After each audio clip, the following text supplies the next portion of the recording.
रात का अंधेरा घना हो चुका था। गांव के चारों ओर घना सन्नाटा पसरा हुआ था। सिर्फ झिंझरों की आवाज और कभी कभी दूर से सुनाई देने वाली उल्लू की चीख इस नाटे को भंग कर रही थी। अमित और उसके दोस्त रोहन, विशाल और समीर यूं ही मजाक मस्ती करते हुए गांव के बाहर घूम रहे थे।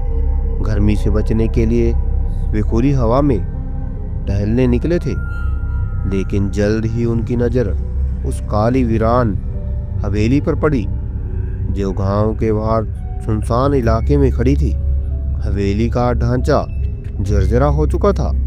टूटी फूटी खिड़कियां अंधेरे में किसी भूतिया आंख की तरह दिखाई दे रही थी और उसकी ऊंची जंग लगी हुई लोहे की गेट हवा में चरमराती हुई अजीब सी आवाज कर रही थी। हवेली को देखते ही समीर के शरीर में अजीब सी झुरझुरी दौड़ गई।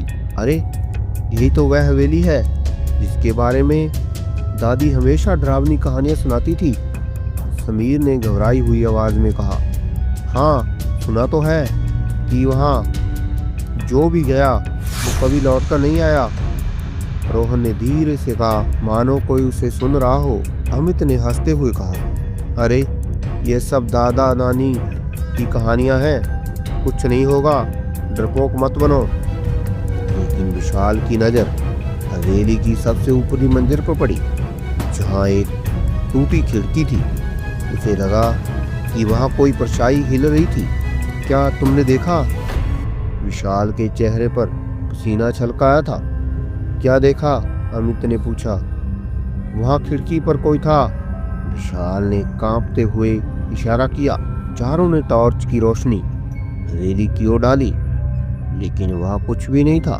हवेली फिर से पूरी तरह शांत थी, शायद जरूरत से ज्यादा शांत। तभी हवेली के अंदर से एक अजीब सी आवाज आई, मानो कोई भारी चीज जमीन पर गिर गई हो। समीर की सांसें अटक गई थी। यह आवाज कहां से आई? चलो हवेली के अंदर चलते हैं यार, अमित ने मजाक में हंसते हुए कहा। विशाल और समीर एक दूसरे की तरफ देखने लगी। रात के इस पहर हवेली के आसपास खड़ा रहना भी किसी डरावने सपने से कम नहीं था। और अमित तो अंदर जाने की बात कर रहा था, लेकिन अमित और रोहन के चेहरे पर अजीब सी जिज्ञासा थी, मानो कोई अदृश्य ताकत उन्हें खींच रही हो। अमित ने एक कदम आगे बढ़ाया और अपनी टॉर्च हवेली के जंग लगी गेट पर डाली। धूल और जाले से ढकी लकड़ी की दीवार पर कुछ उकेरा हुआ था। जो अंदर गया वो जिंदा नहीं लौटेगा। अमित ने जैसे ही उस दीवार को छुआ, एक ठंडी लहर उसके शरीर में दौड़ गई। अचानक हवेली के अंदर से किसी के पैरों की ठक ठक सुनाई देने लगी, जैसे कोई उनकी तरफ चल रहा हो। आवाज धीरे धीरे तेज हो रही थी, मानो कोई उनके करीब आ रहा हो। तुम लोगों ने सुना? विशाल की आवाज कांप उठी। चारों दोस्त अब बिना हिले हवेली की ओर देख रहे थे। हवेली के अंधेरे में छिपी परछाइयां और गहरी होने लगी थी। अचानक ऊपर टूटी हुई खिड़की से कोई सफेद आकृति झलकी और गायब हो गई। अब क्या करें? समीर ने फुसफुसाते पूछा। उसकी सांसें तेज चल रही थी। अमित ने गहरी सांस ली और जबरदस्ती मुस्कुराते हुए कहा, चलो अंदर चलते हैं। लेकिन इस बार उसकी आवाज में पहले जैसी मजाकिया लहजा नहीं था, बल्कि एक अनजाना डर झलक रहा था। और फिर चारों ने भारी कदमों से उस रहस्यमय दरवाजे की तरफ बढ़ना शुरू किया। दरवाजा अपने आप धीरे धीरे चरमराने की आवाज के साथ खुल रहा था। अंदर घुप अंधेरा था और हवा में एक अजीब सी ठंडक थी, जैसे वहां मौत की परछाइयां मंडरा रही हों। चारों दोस्त सांसें रोके अंदर झांक के रहे थे। टॉर्च की रोशनी हवेली के धूल भरे फर्श पर पड़ी, जहां ताजे पैरों के निशान दिख रहे थे। लेकिन अजीब बात यह थी, ये निशान अंदर की तरफ जा रहे थे, मगर लौट कर आने का कोई निशान नहीं था।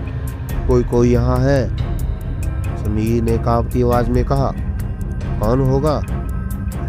ये तो सालों से वीरान पड़ी है, अमित ने कहा। लेकिन उसके खुद के शब्दों में अब भी आत्मविश्वास नहीं था। तभी अचानक से हवेली के भीतर कहीं कुछ अजीब और भारी चीज गिरी। चारों दोस्त उछल पड़े। विशाल ने घबराकर अमित का हाथ पकड़ लिया। भाई चलो, वापस चलो, ये सही नहीं लग रहा, विशाल ने डरी हुई आवाज में कहा। लेकिन अमित अब पीछे हटने को तैयार नहीं था। उसने हिम्मत करके पहला कदम अंदर रखा। बाकी तीनों ने सांस रोककर उसका पीछा किया। हवेली के अंदर हर चीज अजीब लग रही थी। फर्श की लकड़ी अपने आप कड़कड़ाने लगी, मानो किसी ने कदम रखे हों। दीवारों पर पुराने जले हुए चित्र टंगे थे, जिनमें लोगों के चेहरे धुंधले और बिगड़े हुए थे। टॉर्च की रोशनी पड़ते ही उन चेहरों की आंखें इधर उधर घूमने लगी। तुम लोगों ने देखा? रोहन ने घबराकर फुसफुसाते हुए कहा। कोई जवाब नहीं आया। तभी अचानक हवेली के अंदर से फुसफुसाहटें सुनाई देने लगी। तुम्हें नहीं आना चाहिए था, तुम्हें नहीं आना चाहिए था।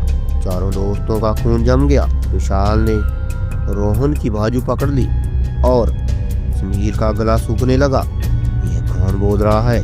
अमित ने डरते डरते पूछा, लेकिन कोई जवाब नहीं आया। बस उन फुसफुसाहटों की गूंज हवेली के अंधेरे में खो गई। चारों दोस्त अब हवेली के बीचों बीच खड़े थे।